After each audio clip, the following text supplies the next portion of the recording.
করছি মহান রাব্বুল আলামিনের নামে। আজকে আমরা বন্ধের দিনে ঘুরতে বের হয়েছি। আমাদের মূল উদ্দেশ্য হচ্ছে জাগরিব শহরের আন্ডারগ্রাউন্ড কিছু মার্কেট আছে, সে মার্কেট সম্পর্কে জানার জন্য, বোঝার জন্য। শহরের প্রাণকেন্দ্র অথবা শহরের আশপাশে যে স্টেশনগুলো আছে, সেই স্টেশনগুলোর আশপাশে বেশ কিছু আন্ডারগ্রাউন্ড মার্কেট রয়েছে। তার মধ্যে আজকে একটা মার্কেটে আমরা গিয়েছিলাম। এটা হচ্ছে গ্লাবনি নামে একটা স্টেশন আছে, সেই স্টেশনের কাছে বিশাল আকারে একটা মার্কেট।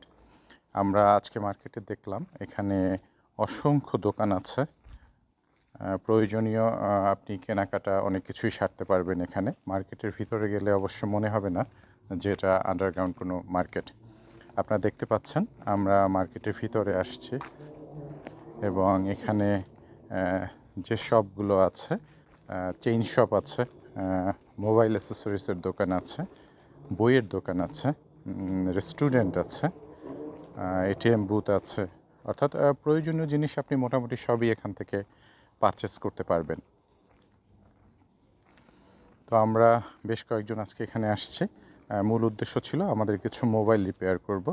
তো এখানে বেশ কিছু মোবাইল অ্যাসেসরিজের দোকান আছে, রিপেয়ারিংয়ের দোকান আছে, সেখানে আমরা গিয়েছিলাম। মোবাইল রিপেয়ারিং কস্টলি এখানে, এ কারণে আসলে কেউ এখানে মোবাইল রিপেয়ার করছে না। তারা অধিকাংশ ক্ষেত্রেই নতুন কোনো মোবাইল পারচেস করছে। আমাদের সাথে আমাদের এক কলিগ আছেন, যে আমার ভিডিও সামনে সামনে হাঁটাহাঁটি করছেন, শাহরাত সাহেব।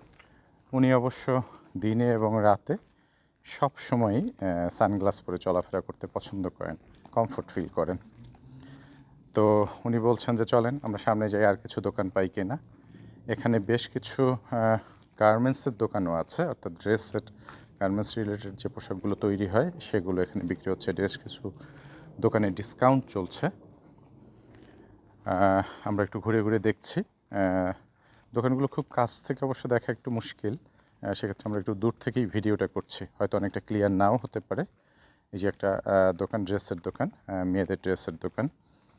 এটা একটা অ্যাকোয়ারিয়াম বক্স, বেশ কিছু মাছ, সুন্দর মাছ এখানে আছে। তো শাহরাত সাহেব ঘুরঘুর করছেন আর বলছেন যে মাছগুলো ধরে নিয়ে গেলে বাসায় বসে নাকি খুব ভালো করে খাওয়া যাবে। তো যাই হোক, আমরা আবার একটু সামনের দিকে যাচ্ছি। জুতার দোকান আছে এখানে কিছু, তারপরে এটা একটা হ্যাঁ, এটাও জুতার দোকান, বেল্ট, জুতা এগুলো পাওয়া যাচ্ছে এখানে। তো আমরা মার্কেটের ভিতর থেকে সামনের দিকে আগাচ্ছি। মার্কেটের একটা অন্যতম দিক হচ্ছে এর নিচ থেকে যে ওয়েটা বের হয়েছে, এটা কানেক্টেড হয়েছে একটা বাস স্ট্যান্ডের সাথে। অর্থাৎ মার্কেটের নিচ থেকে হেঁটে গিয়ে আপনি বাস স্ট্যান্ডে উঠবেন, উঠে সেখান থেকে বাসে আপনি শহরের অন্যান্য জায়গাতে যেতে পারবেন। যাই হোক, আজকে এ পর্যন্তই। সবাই ভালো থাকবেন, সবার সুস্বাস্থ্য কামনা করছি।